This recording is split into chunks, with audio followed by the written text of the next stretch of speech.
Hello, my name is Persephone Abbott, and I recently published a book on Kindle Direct Publishing, part of Amazon's platform. I'm going to give a review of my experience as an author at Amazon's Kindle Direct Publishing. For my fourth book, Idle Opportunities, I chose to try out Amazon's Kindle Direct Publishing. I thought my novel is comic and light and not what I would call serious literature, so why not? The software platform offered at KDP is very user-friendly, but getting proofing copies sent to the Netherlands was not easy, and kind friends forwarded my proof copies as I went through about a half a dozen proof copies before coming to the final version. I was checking out what the options looked like in real life, as well as making the final edits.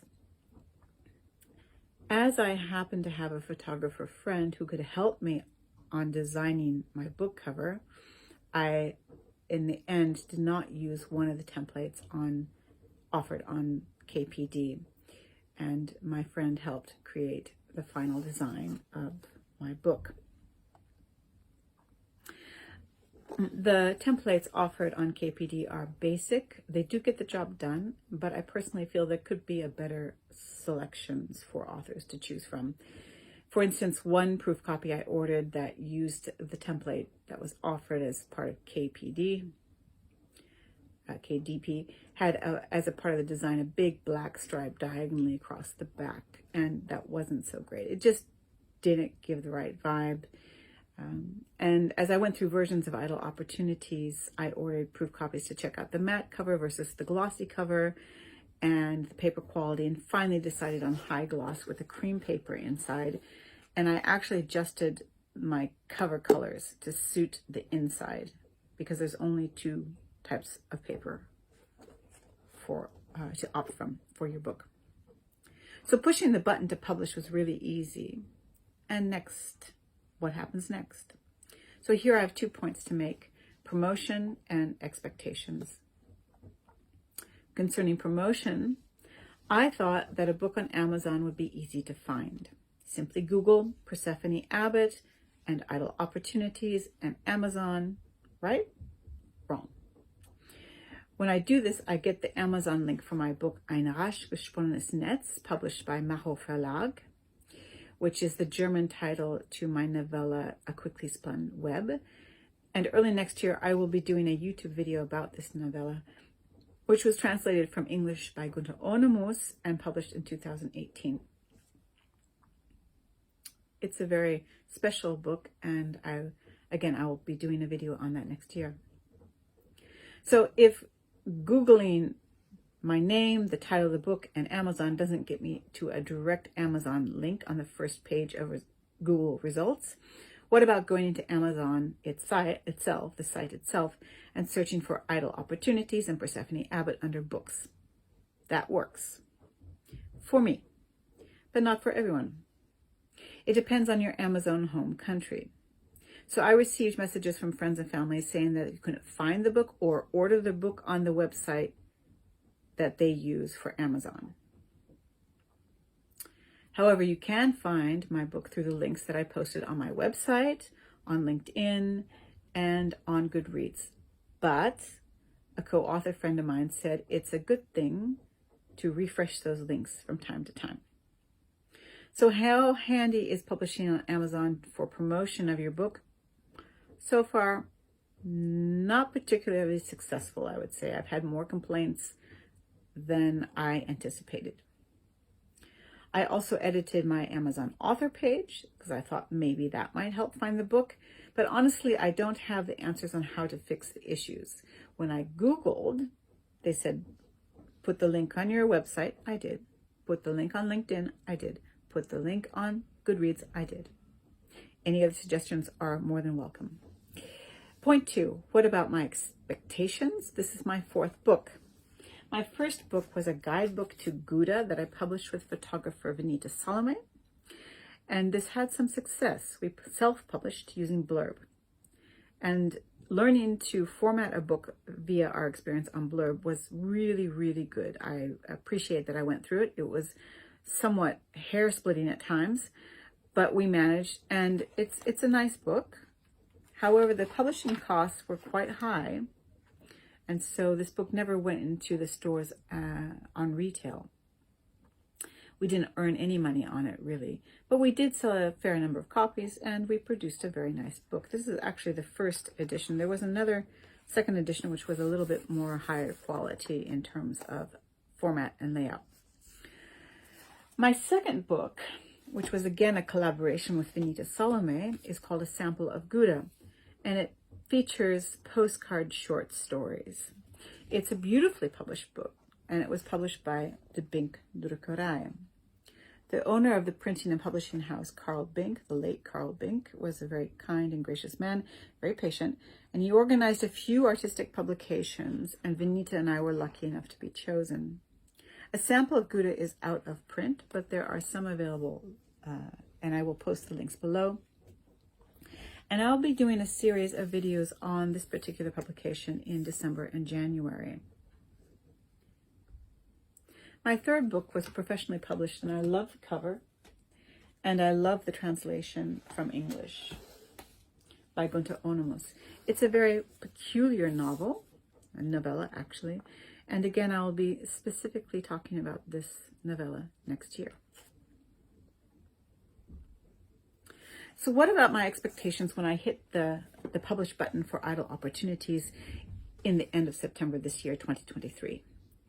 Well, having sold, say, 150, 250 copies of each of the books that Vinita and I published, I thought that that eventually I would sell about the same, given time.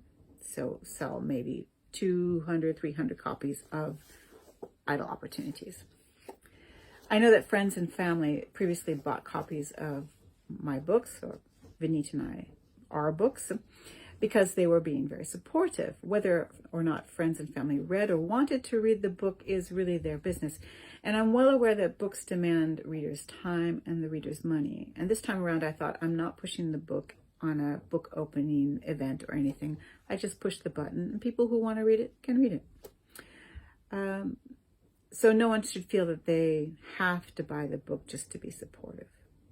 I'm also glad to say that people are reading my book, and I love it when I get questions about it. The story is based on my own experience as a young singer, but it is not an autobiography at all. Sometimes people ask, did this really happen to you? I find that really funny. So Idle Opportunities got its first review recently, a 5-star review. I'm very pleased.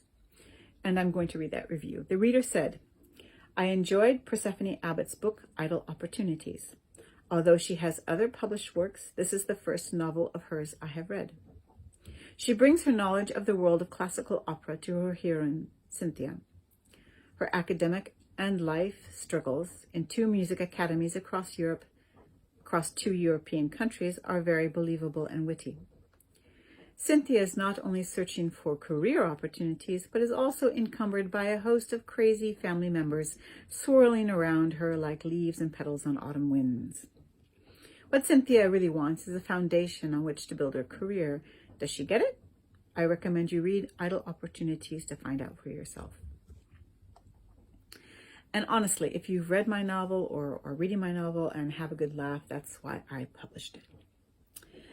But I have to add, there is currently an important and serious issue being discussed here in the Netherlands, and that is a review of music teachers and teaching styles at the Dutch conservatories. And this is not only a matter for the Dutch conservatories, it's a matter for all conservatories worldwide. However, right now there is a focus here in the Netherlands on an issue.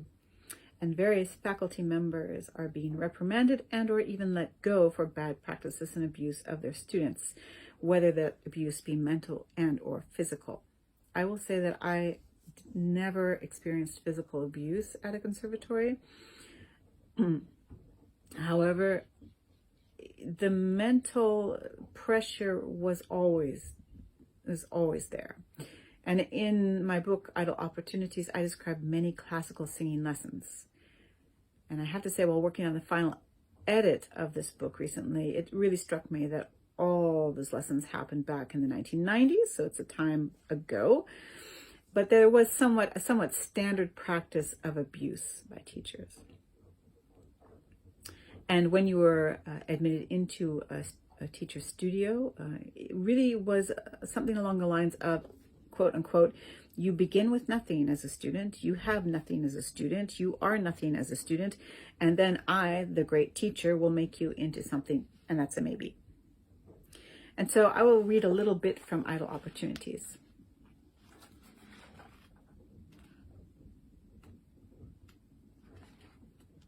Just have to find this. This is the part where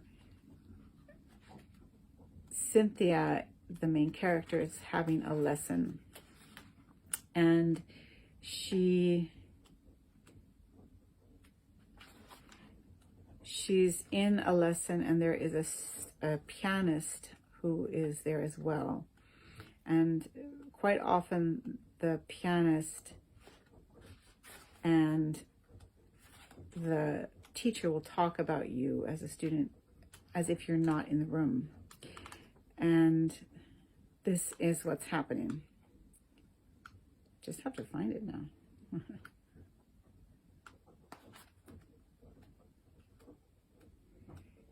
And so the main teacher here that's teaching is called Madame Nougat, and the student is named Claudette, who's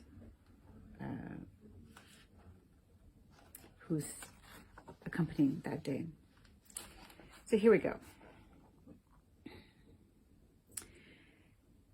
So this is Nougat speaking to Cynthia, the student, but she's actually talking to Claudette, the pianist, as if Cynthia's not in the room. If she'd learned to intonate better, she'd get further, Nougat fussed after I sang the start of my Ravel aria. Nougat possessed perfect pitch. Yes, it would make her more understandable, agreed Claudette, who also possessed perfect pitch. When Claudette and Nougat were together, they discuss you as if you weren't in the room with them. There is a consistent problem with diction in any language, Nougat said, and finally looked directly at me. Her coiffure rose from her head, quasi-bride of Frankenstein. You don't know anything in Russian, she asked. No, madame. You see, Nougat said and turned to Claudette, I have tried everything possible. I remember when I sang Rosina at the Bolshoi. I was asked to fill in one night, you know. They were doing a version of The Barber of Seville, and everyone sang in Russian except me. I sang in Italian. Tricky business, I can tell you, Nougat reflected. The problem was I had to figure out when to drop the letter from the balcony. Claudette calmly sat next to Nougat. An air of sexuality shone from within Claudette's deep brown eyes, and her olive skin contrasted with the glow of her dyed hair. Perhaps if she sang more scales, her pitch would improve, she suggested, shaking her blonde curls. I sang scales. I'm not so sure that this is the solution, Nougat sighed. Her upper lip lifted in a snarl.